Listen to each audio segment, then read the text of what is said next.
Immigration ने कहा कि भई आपकी जो सीओई है ना वो तो कैंसिल है, तो हम लिहाजा आपका वीज़ा जो है कैंसिल कर रहे हैं, हम आपको पाकिस्तान वापस डिपोर्ट कर रहे हैं। लेकिन देखिए इशू क्या हुआ होगा, इनका इशू ये हुआ कि इनके भाई ने वहाँ जाके कोर्स चेंज करवाया।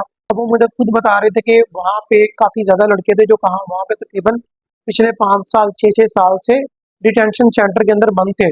अब दूसरे लड़के के बारे में वो बता रहा था कि 4 साल बाद वो पाकिस्तान गया और पाकिस्तान से जैसे ही वापस एयरपोर्ट पे आया, उसको भी उन्होंने रोक लिया। उसको उन्होंने कहा कि भई आपने पिछले 4 साल के अंदर पाकिस्तान से तो कोई भी अपना खर्चा वगैरह नहीं मंगवाया, तो आप यहाँ पे सर्वाइव कैसे कर रहे हो? तो आप भी जो है ना जेन्युइन स्टूडेंट नहीं है, आप यहाँ से पैसा कमा के पाकिस्तान भेज रहे हो, लिहाजा हम आपका भी वीज़ा कैंसिल कर रहे हैं, और उसको भी डिटेंशन सेंटर के अंदर डाल दिया। अस्सलाम वालेकुम। अच्छा, आप लोगों के साथ मैं एक स्टोरी शेयर करने वाला हूँ। परसों मैं ऑफिस से जैसे ही निकलने लगा हूँ तो मुझे भाई साहब की कॉल आई। उन्होंने मुझे बताया कि भई मेरा भाई ऑस्ट्रेलिया में तकरीबन पिछले 3 से 4 साल से स्टडी कर रहा था, और वो पाकिस्तान आया है, और पाकिस्तान से जैसे ही वो वापस गया, उसको इमिग्रेशन ने ऑस्ट्रेलिया पे एयरपोर्ट के ऊपर ही रोक लिया। उनसे इमिग्रेशन ने कहा कि भई आपकी जो सीओई है ना वो तो कैंसिल है, तो हम लिहाजा आपका वीज़ा जो है कैंसिल कर रहे हैं, हम आपको पाकिस्तान वापस डिपोर्ट कर रहे हैं। तो अब उन्होंने मुझे बताया कि मेरा भाई जो है ना तकरीबन पिछले 1 हफ्ते से डिटेंशन सेंटर के अंदर पड़ा हुआ है।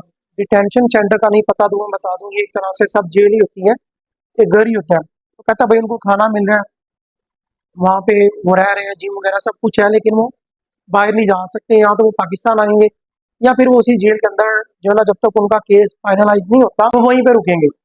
अब इनका मेन देखिए इशू क्या हुआ होगा, इनका इशू ये हुआ कि इनके भाई ने वहाँ जाके कोर्स चेंज करवाया। अब कोर्स चेंज जैसे ही आप करते हो, तो आप जिस वीज़े के ऊपर आते हो, आपके वीज़े के ऊपर जिस कॉलेज का नाम होता है, आपने जब कोर्स चेंज किया है, आपने इमिग्रेशन को अपडेट करना होता है कि भई मैंने अब अपना कॉलेज चेंज कर लिया है। पहले मैं इस कॉलेज के अंदर आया था, अब मैंने इस कॉलेज के अंदर अपना कोर्स चेंज करके मैं यहाँ स्टडी कर रहा हूँ। अब आई डोंट नो उसने कौन से वहाँ पे इमिग्रेशन एजेंट से काम अपना करवाया। उसने उसका आगे से स्टेटस इमिग्रेशन वेब को अपडेट नहीं किया। उसने उनको नहीं बताया कि बच्चे ने अपना कॉलेज चेंज कर लिया है, अब इस कॉलेज में पढ़ रहा है। बच्चा तो बेचारा इससे लाइलम था, लेकिन इमिग्रेशन ने जैसे ही वो एयरपोर्ट पे उसको रोका, उसकी इन्वेस्टिगेशन की, उनको पता चल गया, उन्होंने उसका वीज़ा वहीं पे कैंसिल कर दिया। अब वो मुझे खुद बता रहे थे कि वहाँ पे काफ़ी ज़्यादा लड़के थे जो कहाँ वहाँ पे तकरीबन पिछले 5 साल 6-6 साल से डिटेंशन सेंटर के अंदर बंद थे, और उनके केस की सुनवाई नहीं रखी। अब उनकी डेट चलती है, वहाँ पे डेट देखें क्या आनी है ये भी कोई नहीं पता। उन्होंने कहा हमने वहाँ पे लॉयर भी करवाया है, वो $20,000 अपनी फीस मांग रहा है, 5,000 हमने एडवांस दे दिए हैं, और हमसे मजीद 5,000 मांग रहा है। हमने कहा कि भाई हमें धन बेस करो, हमारे भाई को इस केस से जो है ना निकलवा दो, हम आपको पैसे दे देंगे। कहता लेकिन लायर बोल रहा है भाई मुझे केस की मैं गारंटी भी नहीं दे सकता आपका भाई निकलेगा कि नहीं निकलेगा, लेकिन मुझे मेरी फीस दे दो। कहते 5,000 हमने पहले दिए, 5 वो मजीद मांग रहा है, कह रहा है बाकी ऐसा, मतलब वो अपनी फीस पहले ले रहा है, लेकिन केस की कोई भी गारंटी नहीं।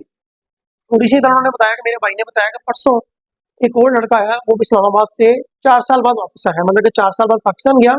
पाकिस्तान से जैसे ही वापस के बारे में वो बता रहा था कि 4 साल बाद वो पाकिस्तान गया, और पाकिस्तान से जैसे ही वापस एयरपोर्ट पे आया, उसको भी उन्होंने रोक लिया। उसको उन्होंने कहा कि भाई आपने पिछले 4 साल के अंदर पाकिस्तान से तो कोई भी अपना खर्चा वगैरह नहीं मंगवाया, तो आप यहाँ पे सर्वाइव कैसे कर रहे हो?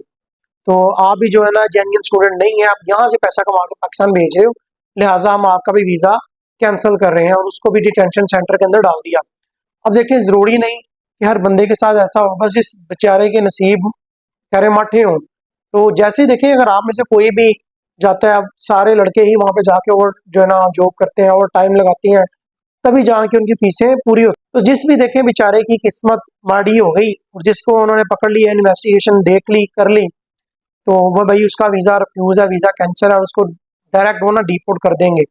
ऑस्ट्रेलिया इस टाइम भाई पूरा बुखलाया हुआ है। वहाँ पे जो स्टूडेंट्स हैं, ये वीडियो मेरी उनके लिए भी कि भाई आप अपने आप को जो है ना चौकन्ना रखें।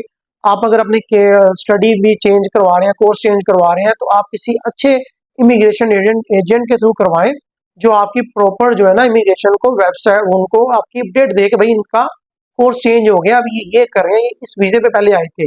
किसी ऐसे अनाड़ी कंसल्टेंट के पास ना जाएं कि जो उनका केस खराब कर दे और उनको भी आगे से डिपोर्टेशन का सामना करना पड़े। यहाँ पे बहुत ज्यादा ऐसे सीन हो रहे हैं। 1 महीना पहले भी एक लड़के की हमने न्यूज सुनी थी कि वो उसका कनाडा से स्टडी वीजा रिफ्यूज था। उसके कंसल्टेंट ने उसके जब केस सबमिट किया था, वहां पे ये अपडेट नहीं थी दी कि भाई इसका वीजा पहले रिफ्यूज है।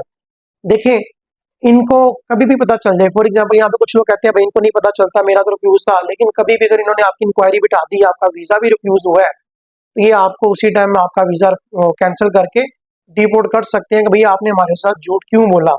तो वहां पे रहने वाले लोग भाई आप जो है ना एहतियात करें, अगर कोर्स चेंज कर रहे हैं किसी अच्छे इमिग्रेशन एजेंट के थ्रू करें, और अपनी बकायदा पूरी चीजें जो है ना वो आप गो थ्रू रखा करें। आपने इवन के ये तकरीबन 15 दिन पहले भी केस हमारे सामने आया कि एक स्टूडेंट था, उन्होंने उसका बैंक अकाउंट चेक कर लिया, उन्होंने कहा भाई अपना अकाउंट हमें चेक करवाओ।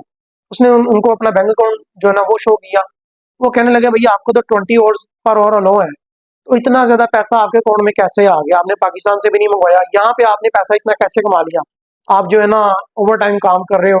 उसका भी वीजा उन्होंने कैंसिल करके उसको भी डिपोर्ट कर दिया। तो ऑस्ट्रेलिया इस टाइम बहुत ज्यादा भाई एक्टिव हुआ है। वहाँ पे स्टूडेंट वीजे, इवन के जो बंदे टीआर से दोबारा स्टूडेंट वीजे पे जा रहे हैं उनके भी वीजे नहीं लग रहे, और जो स्टूडेंट वीजे फिर से दोबारा फिर स्टूडेंट वीजा लगा रहे हैं, इवन उन्होंने टीआर नहीं अप्लाई की, उनके भी वीजे रिफ्यूज कर रहा है। तो भाई आप होशियार हैं, अपनी केसेस को गो थ्रू रखा करें, किसी अच्छे इमिग्रेशन एजेंट के थ्रू अपने जो है ना वहाँ पे कोर्स चेंज करवाया करें, अपनी प्रोफाइल को पूरा गो थ्रू करवाएं कि कहीं आपकी कोई भी चीज मिस तो नहीं हो रही, ताकि आपको भी डिपोर्टेशन वगैरह का सामना ना करना पड़े। Thank you.